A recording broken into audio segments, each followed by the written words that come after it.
Um, okay. Guess it's going. How are you feeling? Good? I know you I'm feel okay and a I little know you're nervous. Yeah. Yeah, because you said that from the, I guess from the beginning, because I told you we're going to do this, and it's like Yes. you're more nervous about this than anything that was going to follow at the time. And this was, I guess, 7 months ago now? 6, When it 7? happened? Yeah. Uh, July? It happened at the end of July, August.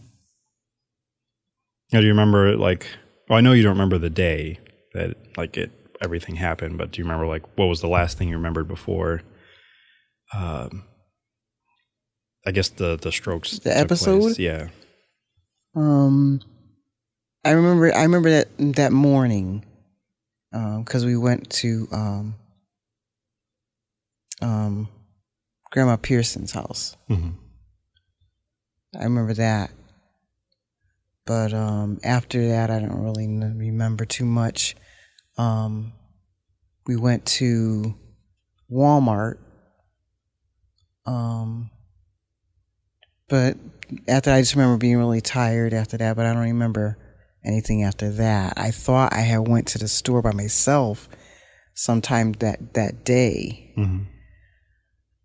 but I don't remember how I got home. Mm-hmm.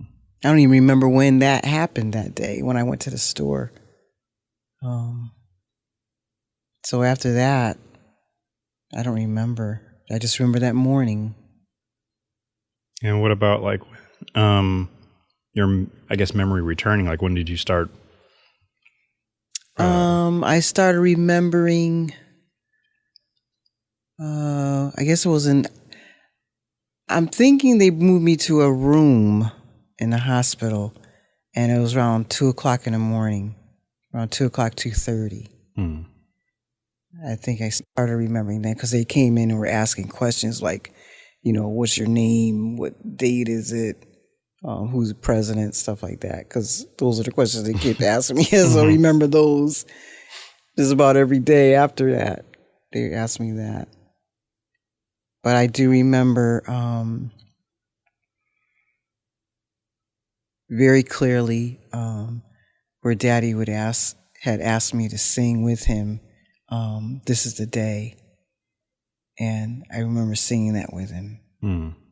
And I just ended up singing the whole song. I do remember singing that, and he was telling me after why he had me sing that. He said the Lord told him, sing that with her. And after I just started, while I was singing, he said the Lord told him that she's still there, and I just remember singing that song. But not too much after that. That's when my memory started coming back about things, but not too much. And Because then I just didn't being know. aware of, like, where you were and stuff. Yeah, I would asking why I was there. I didn't know why I was there. I don't remember going there. So all I remember, I was waking up. I was awake. I just realized I was in the room, a hospital room, and I thought I was still in the emergency room, but they had put me in a room. So I guess by that point it was like Sunday morning, but Yeah. 'cause I know it was a long few hours, at least for all of us. Once Dad, like, let me know, because when he said, "Yeah, I'm taking you to the hospital," or taking your mother to the hospital or whatever, and I'm like, okay. He's like, "I'll call you later and explain why." I'm like, all right. Just kind of put me on edge, and, like, I don't know what's going on, but all right. And I went to the radio station, so that's when he did call me later to tell me what was happening. So then it was almost like being stuck there, not knowing, not really knowing what was happening, and kind of feeling a little helpless. And plus, I don't want to say trapped, but I couldn't leave either, because I was there, had to wait until 6. But and by the time I got home, Dad was already back home just resting. Oh. And then he went back later. And then I came to see you after church, because Medri and I took care of service and came back, or went to the hospital. And by then, I think you were I'll say mostly conscious. You're there and Yeah. Yeah, I just didn't know what was going on. Until Daddy told me I just lost my memory. But after that, I don't really know. I didn't know anything about a stroke happening or, I know before that, the beginning of that week, I don't know if you remember, I don't know if it was Friday night or Saturday night when I really had a really bad dizzy spell. And ever since that night, I wasn't really feeling all that well all the week, all during the week. But it was really bad where he had helped me go up the stairs when we went to bed. Oh, okay. So, and I kind of lost my balance, but I needed help going up the stairs. But I didn't even think about it then. I just thought maybe my blood pressure was really high and we had pork chops that night. And I thought maybe I ate too many pork chops. And that's why you were dizzy that night? I felt that's why I was dizzy. And so I shouldn't have had that pork chop, but because it was a little greasy. But I thought that was why. I was feeling bad. And I know sometimes you can get dizzy from, you have too much pork or something and you have high blood pressure. So I thought that's what it was. But all that week, I wasn't feeling that great. Yeah, I remember Dad was actually thinking he might have had you out like too late because you had to do some driving or something. When we went, I think, did we go to Aunt Carol's? I think that's where you were. Yeah. Because he thought that was like stressing you out as well because it happened within a couple days from that as well, I think. Oh. So it was just another theory that you may have had. Yeah. But because I think it was must have been maybe the night before. Maybe. I don't know. I can't even remember because that was, back in July. So. Yeah, even a lot of that stuff I didn't remember. Even during the week. The only thing I remember, Pastor James that came in to the church because we were getting ready for Carla's ordination, and he was showing me what he wanted me to read, her certificate. And I remember I was downstairs because I was just too tired out to go up and down the stairs. So I was down in the mother's room, set up my office down in there. But I remember looking over the certificate and we were going over the program for her. So, which I ended up missing. But you were well thought of and spoken of often. Now your stay, because your first hospital visit, I suppose, was at the one here in Meriden. Mid-State. Yep.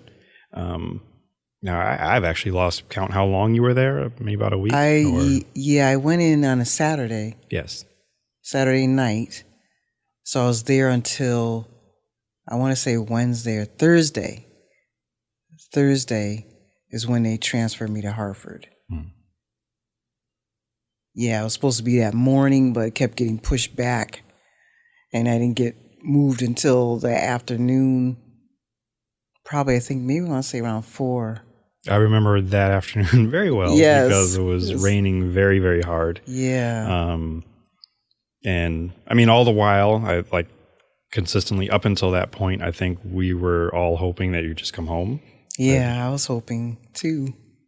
But then that's when they were, which I actually give them credit for, like trying to find out what happened. So that's why they didn't want to let you go. So they were looking at test results and different scans and whatnot. Yeah, it was when the doctor came in and said, you're going to Hartford, we're going to transfer you to Hartford. Like, they didn't even ask or anything. They said, we're going to transfer you to Hartford to do further tests. And it's just when he came in, the way he had said it is like, kind of scary. And it's like he didn't really have a good bedside manner. Because the nurse, after he had left, the nurse said, he could have said that a little more gentler, yes. And the way he had said it's kind of scary. Saying they see something in my heart and they think that might have contributed to the stroke, but he didn't know. So he's just transferring me to Hartford, and you're going today. You know, I was like, okay. You know, I was kind of nervous when they're taking me by ambulance. And I've never been in an ambulance before, and it was kind of. I was nervous about it. It's kind of scary, especially with the storm, because I don't like being out there when it's lightning. And,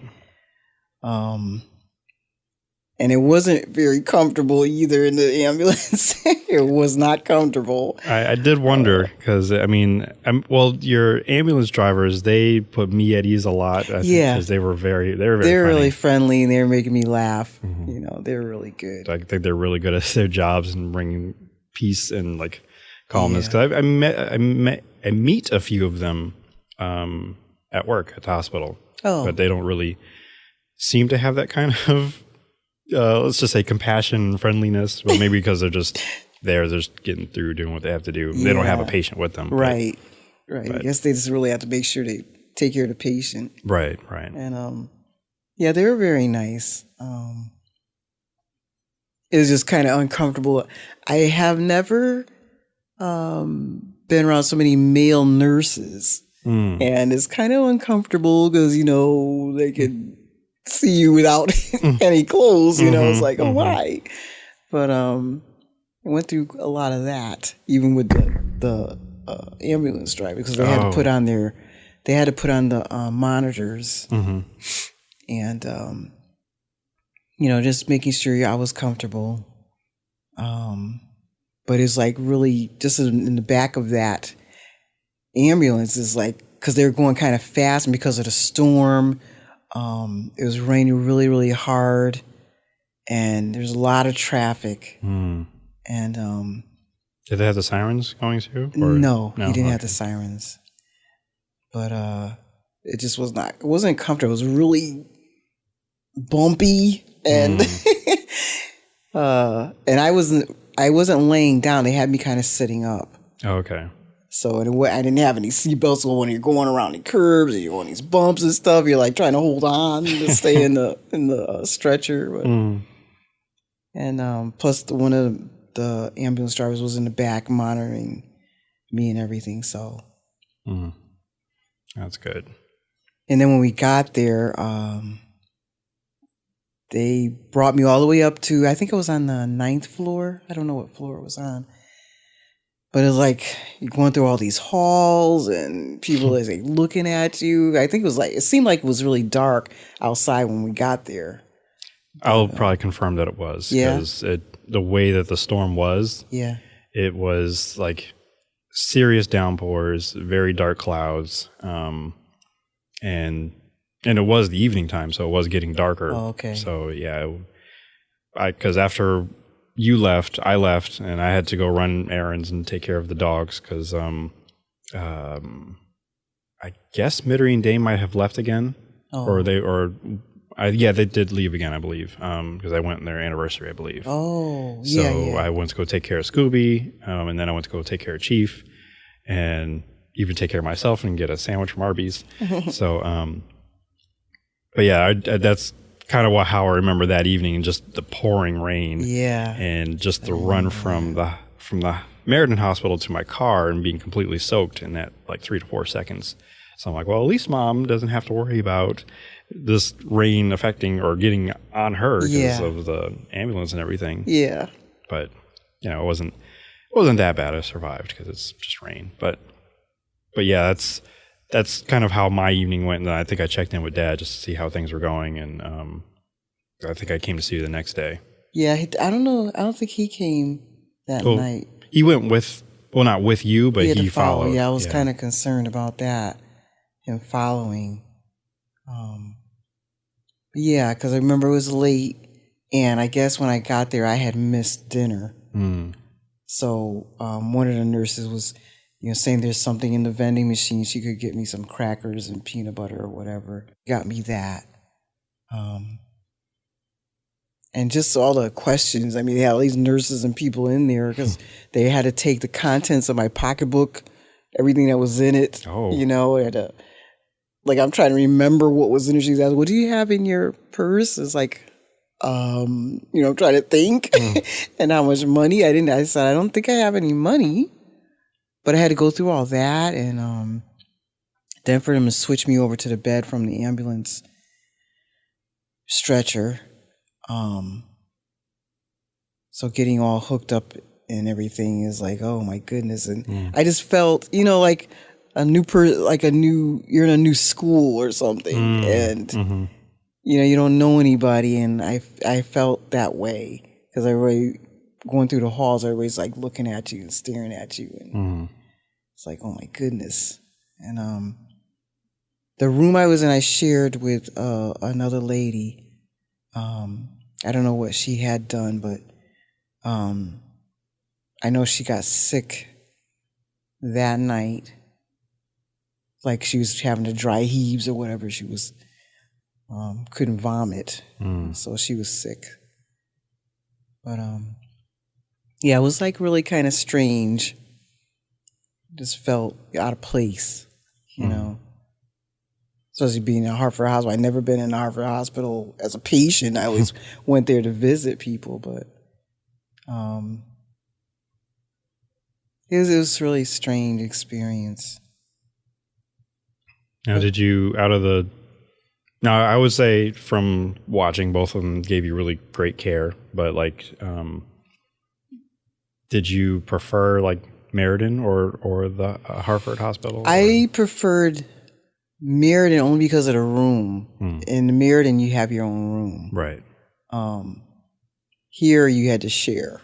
You had to share rooms. Yeah, and even there was a point where I thought I was going to have my own, but that didn't happen. Yeah, I think I remember that day. It was very short-lived. Yeah. Coming out of ICU. But they said they needed it for a guy because they didn't have another room with another guy in it. So I had to leave that room and go and share it with a I think it was that very chatty lady. Elderly. Yes. And loud. Yes. And even her family was loud. She had 2 daughters, I think, came in, they were loud. It's like, okay. But the how about the food situation at both both hospitals? How was that? It was very good. Yeah, the meals are very good until after I had the surgery, because they had me on a certain diet, which is like bland at first, and then I was able to have a little bit more flavor in the food. But it was good. I was really surprised. Really surprised at the food. I know hospital food gets a bad rap. Yeah, even Meriden's was good. It's just, I think, like the last few days, it was some medicine they had given me for nauseousness. And after I took that, all the food didn't taste good. Nothing tasted good. And it kind of just made me sick. I couldn't eat it. I mean, I tried because I felt if I didn't, then they weren't going to let me go home. So, but it was some medicine I took for nauseousness that made everything else taste terrible. Everything like kind of tastes the same, and it was a sickening taste. So, but other than that, everything was good. After I took that medicine, I wasn't tasting it, But I was fine when they moved me there. There was like so many doctors, groups of interns and doctors were coming in at different times because they couldn't, I guess they're trying to put it together that I had 4 strokes, but I wasn't having the symptoms as if I had 1 or 4. So it's like every day there's, nurses and doctors coming in, and they're still doing those questions. What was the date, who's president. Then they come in all I want to say like all night, different hours of the night, they're coming and taking blood. So you really don't get any rest in the hospital. And then that day they finally came and told me they were going to do the open heart surgery. It's like when, different people, besides my family coming in, different people coming in praying, and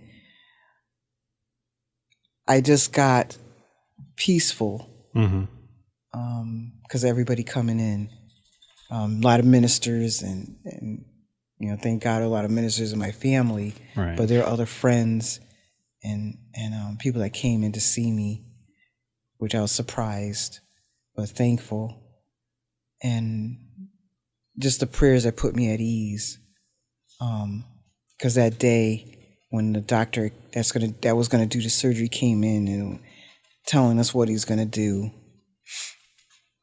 guess it was that night where your father and I we just we prayed, and then we just kind of cried together, or maybe mostly me, but it wasn't from fear. It was just because I didn't want to go through it, but I had to. But I wasn't afraid. I was just at peace, and I just didn't feel like talking. I don't really know. The tears were coming, but it wasn't from fear. Because I remember Midri had called and she wanted to talk, but I couldn't talk to her. So your father talked to her. But then just getting ready and prepared for it the next day is like they had to do a dental work.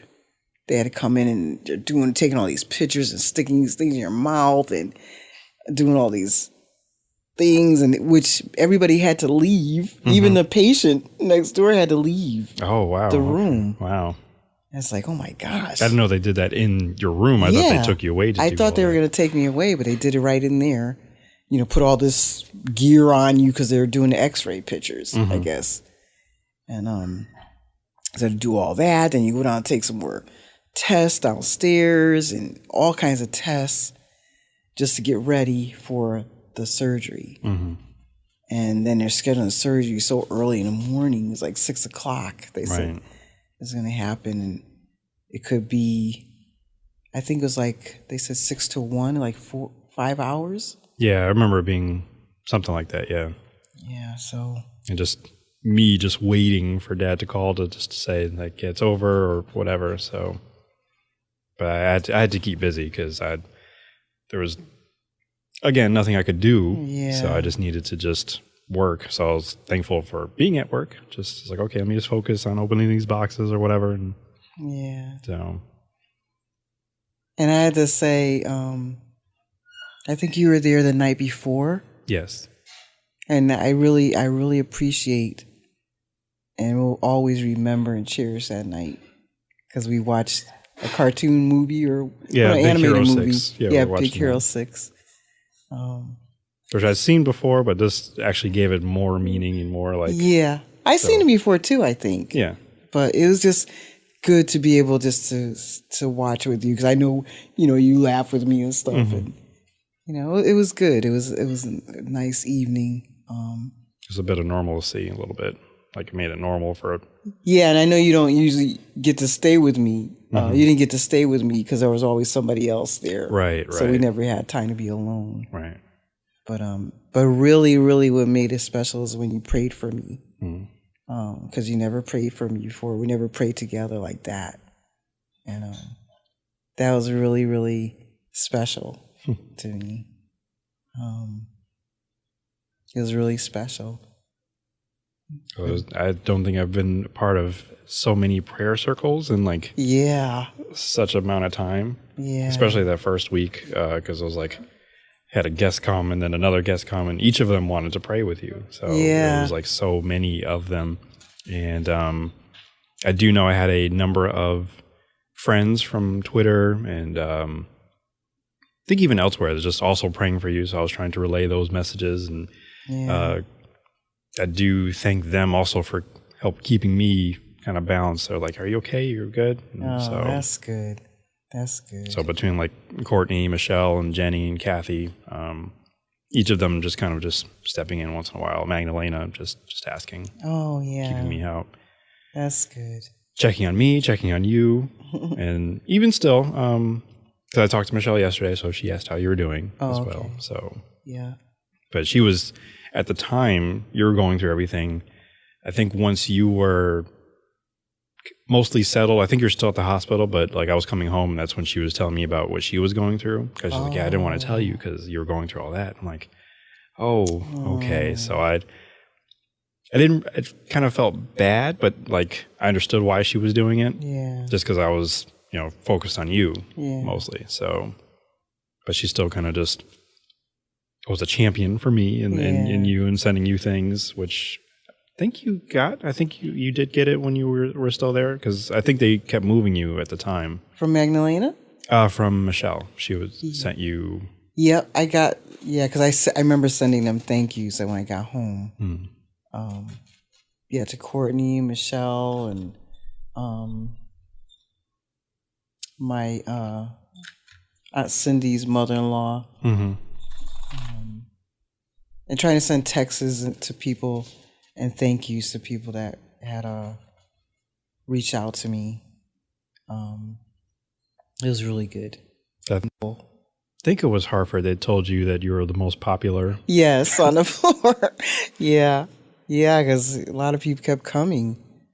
And I don't know if they're counting all the doctors and stuff coming in, the groups of doctors and nurses. And I was like, oh, my goodness. I was there for one of them, so I got to see like the whole lineup. And I'm like, okay, I've seen this before, like at work. And by that point, they're usually all scrubbed up. And then there's the doctors are telling the other, like okay, now this is the procedure we're going to do, or this is what we're going to do, blah, blah, blah. Giving them more instructions, but like in the hallway before they actually go into the operating room. So I was like, okay, so this is, it was interesting from my point of view, seeing how, where I work, I'm like right outside the operating room or stocking the supplies. And that was also really weird to me, because a lot of the supplies that we stock, I don't really know what they are, what they do. But then I saw them hooked up to you, and I'm like, this is not the introduction I really wanted to see how these things work. But it was also interesting because, you guys got these too. But, it's by a different brand. But I think for me, one of the, and this, I guess, goes into the surgery, because obviously you weren't aware for it, because, why would you be awake if they're opening up your chest? Oh, yeah. But it did come down that day. And I think that was the most difficult day for me, to see you like all after still the hooked surgery? up. Yeah, with all the tubes and everything. But you were kind of coming out of it, like your anesthesia? The anesthesia, yeah. So how was that day? Like, were you trying to come back? That day, I remember that morning is when they were prepping me. One of the doctors, he said he was going to be helping in the surgery. He's the one that actually was taking care of the anesthesia, and they had one arm he had to put more tubes in. I guess it was the anesthesia. I don't know what it was. He said he needed another two to put in one arm. It's like he was tying it down. It's like, oh my God, it's like I can't move that arm. He said to make sure you be very still. And but that was all that morning. And even in there was other people. You see, like, there's a whole room of people getting ready for surgery. And there was just one room. No, I will say, one room I seen in particular where the family was looking over at me, and I didn't understand why they're staring at me, but and then there was another room. I'll say cubicles, where one lady was sitting next to the person in the bed, and you could see that she was crying. And I just noticed that they kept looking over at me. So I was like, oh my goodness, let me just try to talk to Daddy, because he was in there with me. But I only remember that it was really early in the morning, and And I remember, I don't know if I was counting or he told me to count, and that's when I guess the anesthesia started working, when they started to roll me out into the operating room, and I didn't remember anything after that. You feel like you were asleep, or you just... I just went out. But when I woke up in the room, it's like it felt like I just went out. Oh. And when I was waking up in the ICU room, I had no idea what time it was. All I remember is just seeing you and Daddy and Ma. But I was trying to talk. At first I was trying to say hi to you, and I felt like I was moving my hand, trying to reach up, but then at the time I was trying to say hi, I realized I really was having trouble breathing. And I was trying to say, I can't breathe. I was trying to get people's attention, but I remember, I think Daddy just looked over and said, oh, there she goes. Like, I'm just saying hello. It's like, no, I'm trying to get attention. I couldn't talk, and I understand why I couldn't. And I don't know if my hands were tied down or what, but I couldn't really lift my hand up. But I felt I was trying to make signs, but I couldn't. That's when I felt, I said, okay, God, this must be time for me to go, because I couldn't breathe. And nobody's understanding what I'm saying. So I just felt, I stopped trying to fight because I couldn't. And I just remember going out again. It was back and forth, like your eyes are open and then you just kind of went back to sleep. And were you aware that you had a tube in your mouth at the time, or you just didn't even know? I didn't know. I didn't know why I couldn't talk. I think I might have felt something, I don't know. I might have felt something was in my mouth, but I didn't understand why I couldn't say anything. There was no noise coming out. I was trying to, it seemed like just a little breath just went out. And I was trying to take a breath, and I couldn't. And I just know, I just felt, okay, I'm going, and I just said, okay, God, if this is it, I'm in your hands. I remember saying that. And I went out. I was saying in my mind, right. And then, I don't know when you guys had left, but I remember it was dark. It seemed like it was dark, like it was nighttime when I woke up, and there was a nurse sitting outside my door. And then she had came in and asked me if I wanted some ice chips or something. And I said, yeah. I still couldn't really talk. But before that, I remember somebody pulling the tubes out or something. Yeah, they had us leave when that happened. Oh, okay. Because I remember they told me to cough or breathe out, and they pulled it out like that. It didn't hurt or anything. It's okay, because it didn't sound like it was pleasant. The way they pulled it out. Well, you can hear I think so. Because I think between Dad or Grandma, they wanted to stay, or maybe even Grandma was like, yeah, I've seen it before. But they said, oh, no, you guys all have to leave. Okay. So they had us all leave. I think I knew I didn't really want to see it. Although I probably would have stuck around. But we all went out. They took it out. I think I was hearing noises hope everything is okay. But I really admired the staff and the nurses, especially the nurse that was there with you was one of the male nurses. And I showed you a picture of an actor, Cheyenne Jackson, because he looks exactly like him. Is this one with blonde hair or dark? He's got dark hair. I remember, the blonde hair, the really tall one. Yes. I thought he was a basketball player. It was really tall. He was very tall. But this one, I in my mind, I'm like, he looks so much like Cheyenne Jackson. But I wasn't going to say that to him because I'm pretty sure people don't really like being like, hey, does anybody tell you look like so-and-so? So I didn't say it to him. But I was like, I need to remember this so I can tell you, I can tell other people. There is a Cheyenne Jackson doppelganger. And I knew you probably wouldn't remember him. Well, I remember a nurse with dark hair, and that's what I was going to say.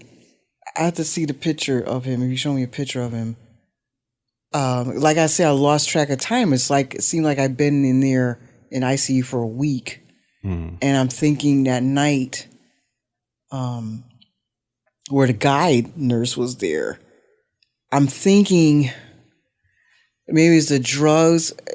I'm thinking now hallucinating, but I was thinking he was trying to kill me because when he came in, he was like, everything was tight and he was tightening things down.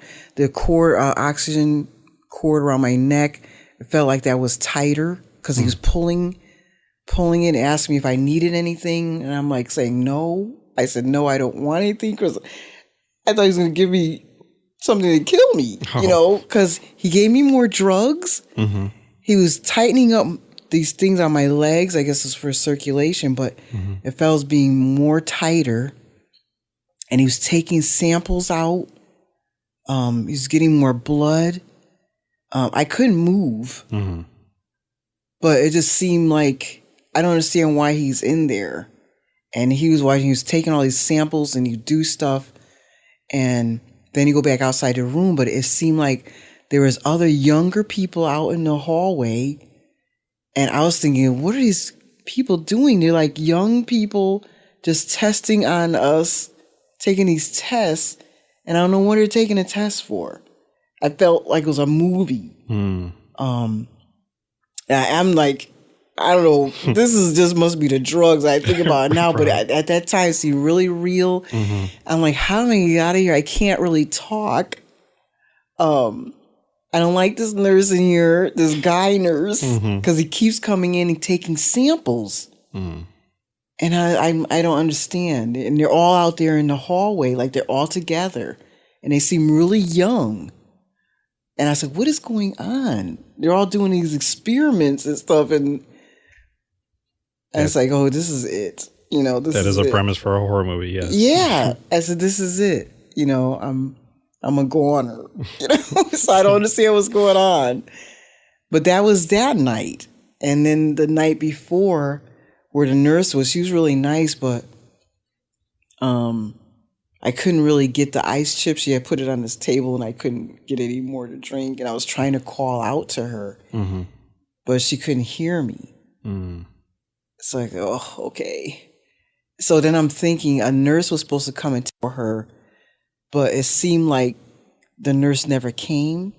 And so she was still there. And like it sounded like, to me, this could be me hallucinating or whatever. It sounded like she was crying because the nurse wouldn't come and take over for her, and then it sounded like next door was a conference room and everybody was in there watching TV, having a good time. It's like, what is going on?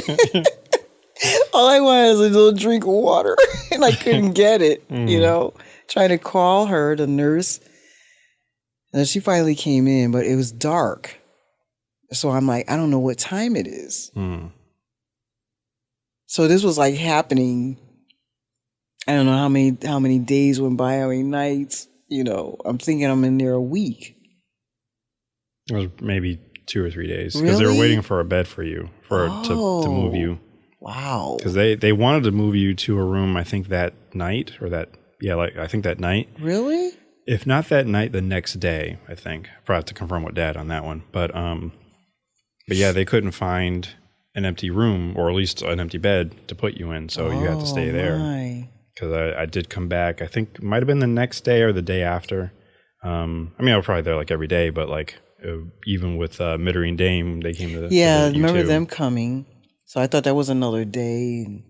And I remember being August the 8th because ESPN was having their ESPN The Ocho, and they were showing all these weird different sports that actually are, I guess, real sports. And but they were televising it, so we watched a little bit of that.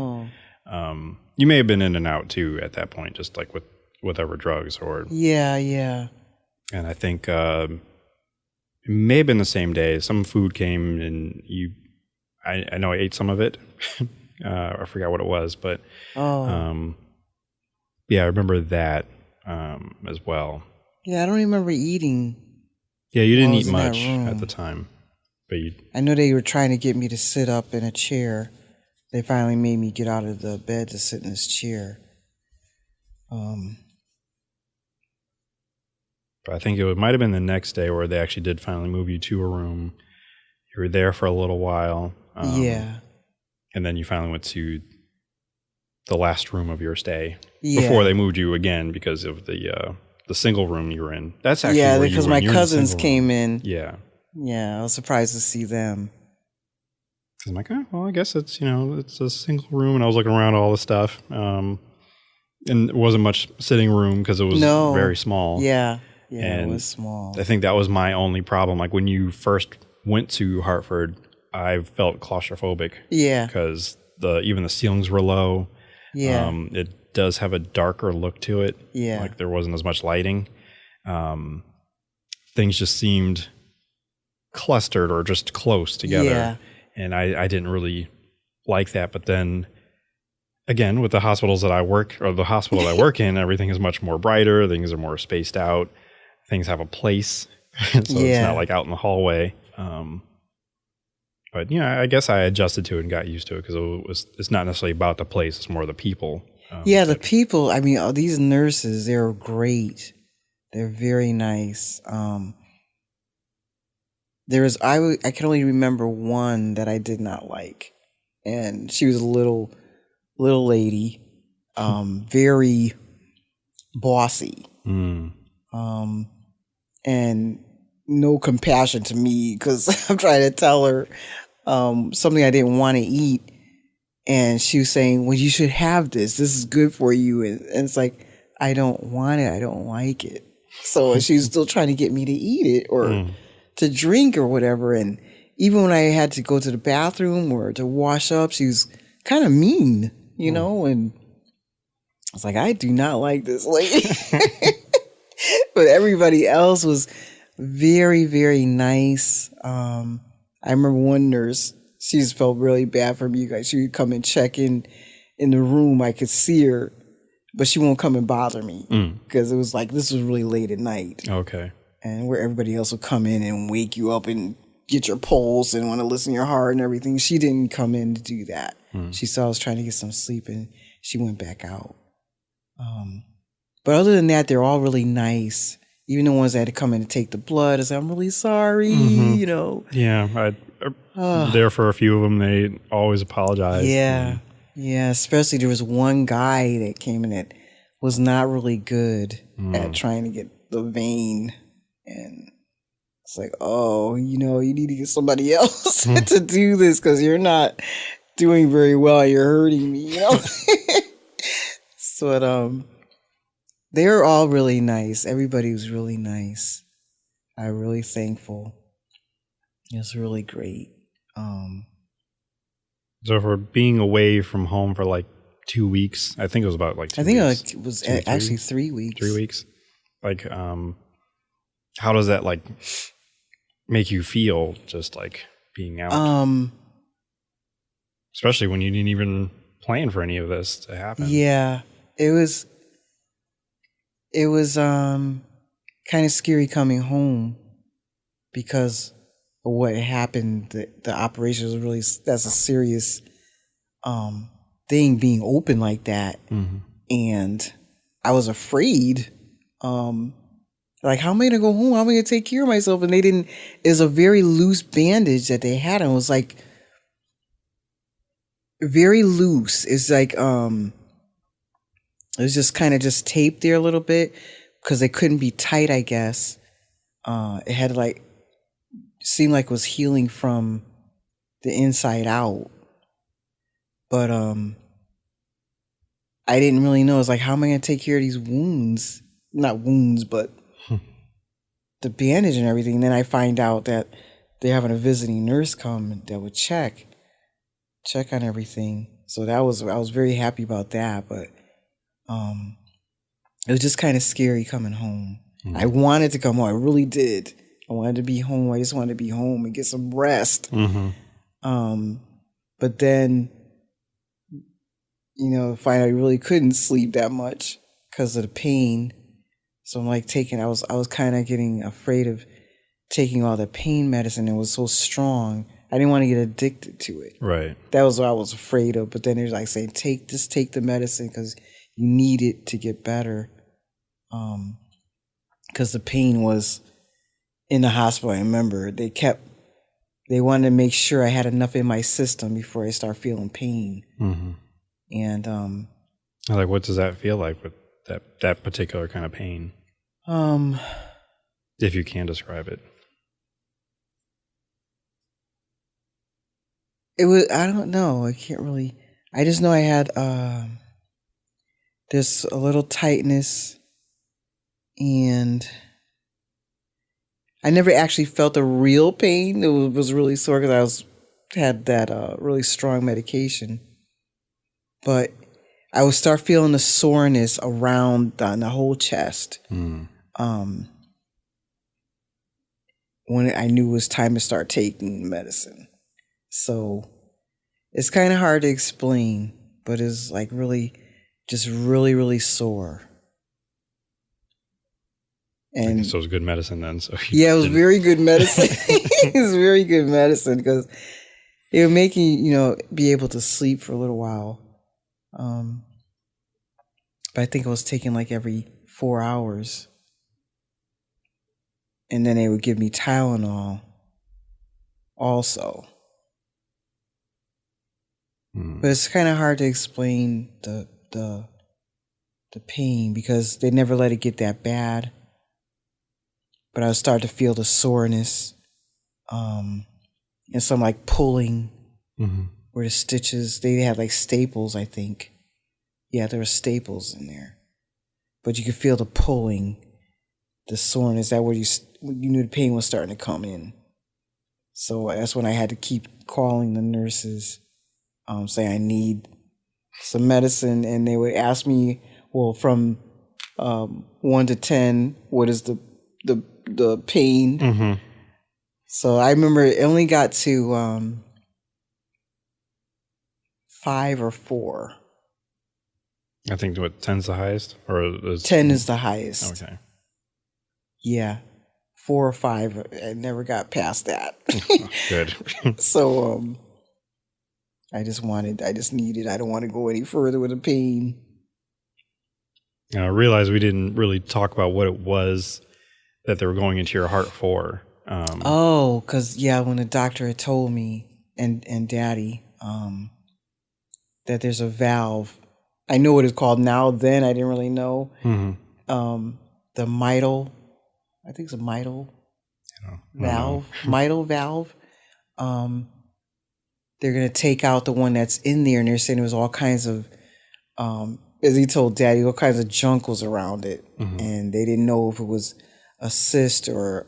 They never said tumor to me, but they said there's all kinds of, it might have been calcium buildup.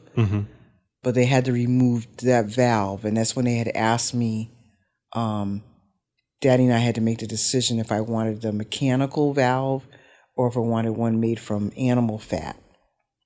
The difference is with the mechanical valve, I would have to be on this medication called Coumadin or warfarin for the rest of my life. Because it's a metal. It's like a metal mechanical valve. Right. And he said you could hear the blood going through because you hear it all the time. So it's like, but with the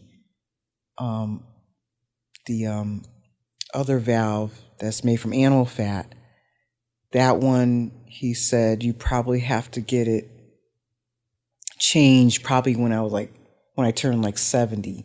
Okay. Because it only lasts, so long it only lasts. And you stay on the Coumadin for only a few months. So we just went with that one.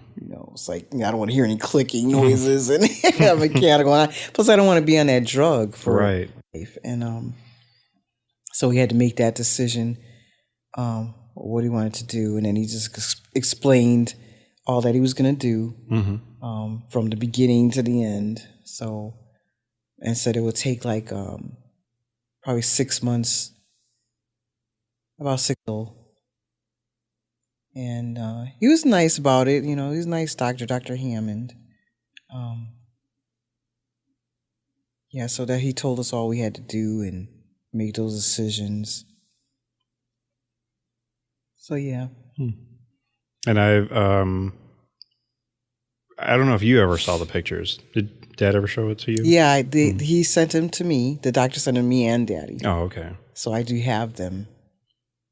And I was glad when after I came out of the hospital, I had to go see the doctor for follow-up. He showed us what the original valve looked like. Because from those pictures, I couldn't tell with all the stuff around it. And so it was actually to see what the valve looked like, clean. Right. You know, I said, oh, okay, that's what it looks like. And it's like a little circle with the slits of like three, I'll say like, it looks like an X is cut in. That's when the blood is pushed through the valves, and where it opens, it's like a little circle with rubber around it. And that's what is in the heart to let the blood pass through. Okay. So he showed us what they put in there. And the one they took out is like, you don't even recognize it because it was all covered with like whitish.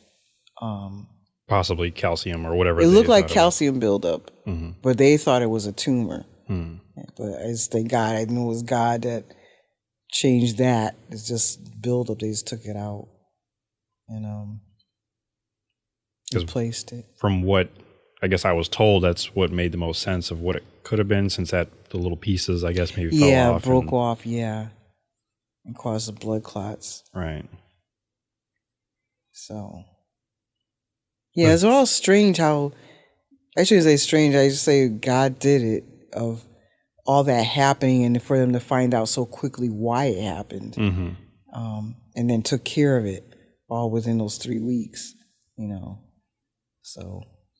Which seemed like a very long, long 3 weeks. Very long, especially after the surgery.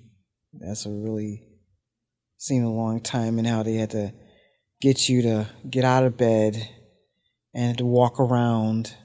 With your buddy. Yes, the monitor, which is, you know, I never saw. It's like it looks like an electrical box you got to carry around with you. The wires are hooked up to your heart, and then after the surgery, they had another one hooked up to me, which those wires were inside the skin.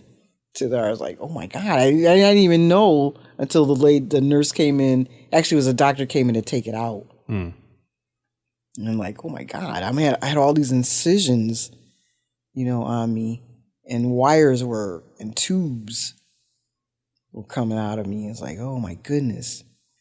But I'm just really glad it didn't hurt to take them out, you know, because that was another one where she told me to just cough and then they pull it out, you know.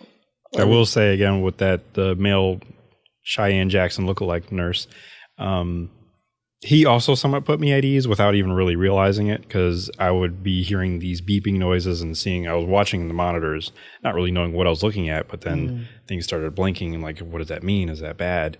Because I think I might have been looking at maybe your blood pressure or heart rate. I don't know what it was, but numbers were dropping or rising, and I was kind of watching your reaction, not to that, but just like, are you okay? Like, what's going on? And the nurse would come in and do a little thing here and there, or nothing at all. So I was like, oh, okay, I guess this is normal. I guess she's okay. So, or he would even talk to you. He was like, hey, you're doing great. Everything's going all right.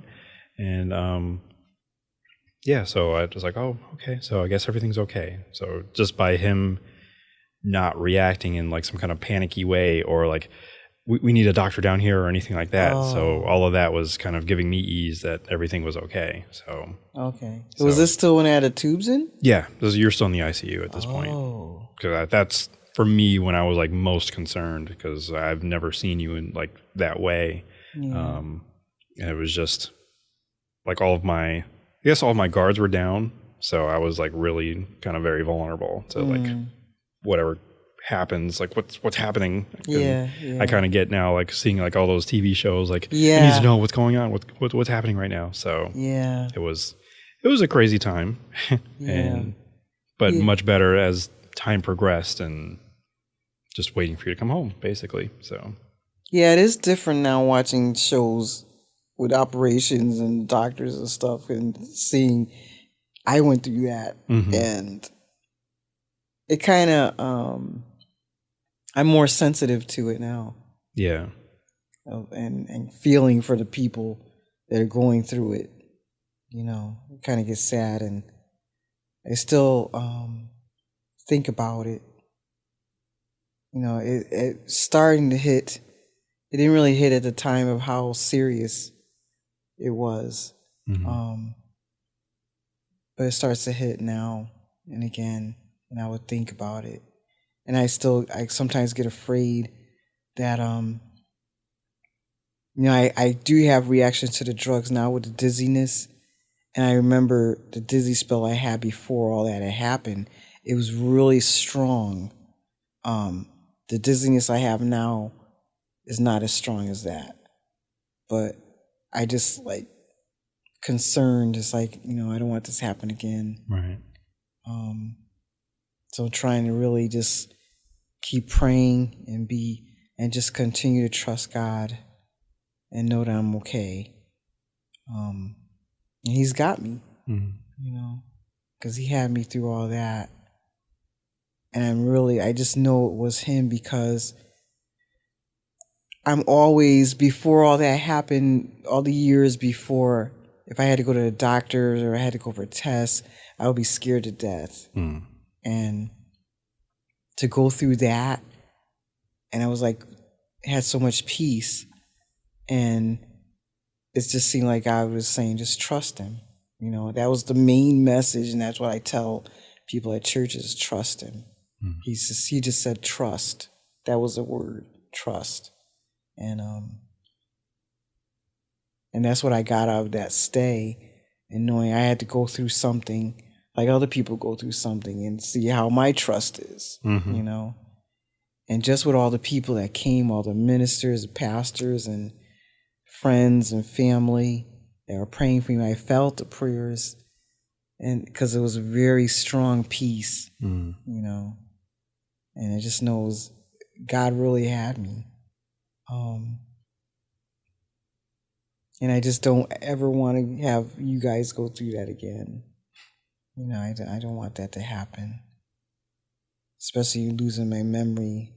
I know Daddy really took it really hard. But I don't want that to happen. But it was an experience. You know, still getting through it now. It's like still recuperating. I still have soreness in my chest, and I still not really getting as much sleep as I should be or would like to, because I sleep on my side, and I can't really, when I do end up sleeping on my side now, it's like when I go to turn and I feel the pressure, you know, because they did have to cut bone, right, and they had to cut that, so it feels like that's still healing. I don't know if they're fusing back together or whatever. Yeah, I guess that would take a little longer time to do. So I still have to be careful.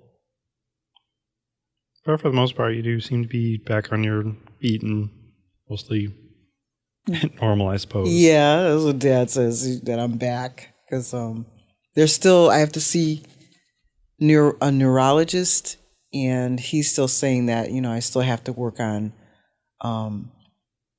my understanding of things, and being confused sometimes when I'm talking, trying to put things together, is not as quick as it used to be. So that's where I have to work on that, because he's telling Daddy, you know, argue with her, tell her to explain herself, you know, make her remember, make her talk. And so that's what I have to do. Still trying to get back to things in church. I guess I'm just like kind of nervous and scared of trying to go back to singing, because I don't remember the words as quickly. So I'll be afraid I'll forget. But I got to get back into that, and teaching Sunday school. Like your sister's helping me with that because I'm having trouble focusing. I haven't really gotten back into reading and praying like I used to. It's just focusing. So that's what I got to do. And, the doctor said it'll take time, but I'll get there. So, but I just get a little nervous sometimes and scared. Yeah, I think sometimes too, like if I'll, because this was one of the things that you did tell Dad, like just, you were wondering where I was at the time. Yeah. Because just me sometimes not knowing where you guys are. Not that I always panic and things like, oh no, are they back at the hospital or something? Or even prior, because I guess there was a time before where you guys went to the hospital and I didn't know. Yeah. Which I felt like I did know because I was at work when it happened. But I think there was one time where you were here and we went to the emergency room. And that I thought, because I was just feeling numbness in my body, but they didn't find anything and think anything was wrong. But yeah, after that, I was like, we got to tell, let them know what's going on, not to do that. Because I end up being the point of contact for a lot of people, where I think Grandma was calling me, Midori was calling me, and I would be the person who was like a liaison in a sense, because then I would be the only one that would talk to Dad at the time. Yeah. So Dad will tell me something, then I would tell it to everybody else. So I ended up being that person during the process. So yeah. Which I didn't mind. I really didn't mind it at all. Almost like a spokesman in a way. Yeah, you're a very important person during that time. So like, they couldn't get a hold of Dad, they would call me. So, and yeah. And I think I would always talk to Midori next because she was like the right-hand person, I guess, to me. Unless Dad talked to her first. So it was between the two of us. It was tough while she was away, though, because she was away during that time. Yeah, both times, because I think she would have been away. I think probably the whole time you were there. Yeah, for the most part, because there was the trip for the youth that was going on, and then they had their anniversary right after that. So yeah, she wanted to come back home. Yeah. I don't remember if that service was recorded, but like that's where I got the idea with the Warrior T-shirt, because that's when she came back. She was like, "Yeah, we've got to be like on guard, because the enemy's coming to attack us, and like I'm not here for it. I'm a warrior or something." It's like I wish I had a T-shirt that said Warrior on it. Oh, so I was like, "Okay, done." Yeah. So because it was like a really. It's like I felt like she was speaking for the both of us that particular time. So I'm hoping I have it recorded somewhere just to play it back. So. Oh, during the service? Yeah, during that Sunday. That was like literally that same weekend where you went in. Now, was that the same weekend that Carla got had the orientation? I believe so. Yeah, I think so. Yeah. Wow. So yeah, a lot happened that weekend. So yeah. Yes. Yes, it wasn't a good time for me because I missed out on a lot. Oh, I'm pretty sure nobody ever plans for something like this to happen either. No. But I know you kind of already said it, but do you have any kind of words like of encouragement or advice to anyone who, like, even if they get news like, hey, you've got to have this surgery, or just, I don't know, just anything. Well, for me, being a Christian, really helps a great deal by having a relationship with God. Because that's when you really have to depend on Him, and because He's the one that got me through. There is no way I could have gotten through this without Him. I think I'll probably still be in the hospital, being a nervous wreck, and I don't know. Who knows where I would be if I didn't have Him. But that's the advice I could say, to have God in your life. That would be the only way you can make it through. Through a lot of things, even like you guys, all the prayer and stuff to keep you grounded, and that's the only thing I could say is to trust God and depend on Him. If you get some bad news, it's like that's the time to trust Him. Okay. Thank you for this time, and I'm going to say I love you very much. I love you too, Bumbles. You are definitely one of the strongest women that I know, so it gave me a lot of encouragement that you pulled through and made it strong for all of us. So, oh, that's nice to say, because I really didn't feel I was that strong, but I try to be there for you guys, and so I knew you were definitely better, back to yourself when you got back laughing again, even though it did hurt sometimes. Oh, like just surgery just happened, but yeah. But Yeah. All right, thank you very much. Okay, I'm glad I finally got this done. I was Yes. really nervous about it, and I guess this was a good time because I felt if I did it earlier, I probably would have started crying or something and wouldn't be able to talk. But now getting stronger and able to deal with it, And plus, the recovery is still part of it. When the last few months, just recovering and getting better, that's part of the whole process. Yeah. Yeah. Yeah, still a long way to go.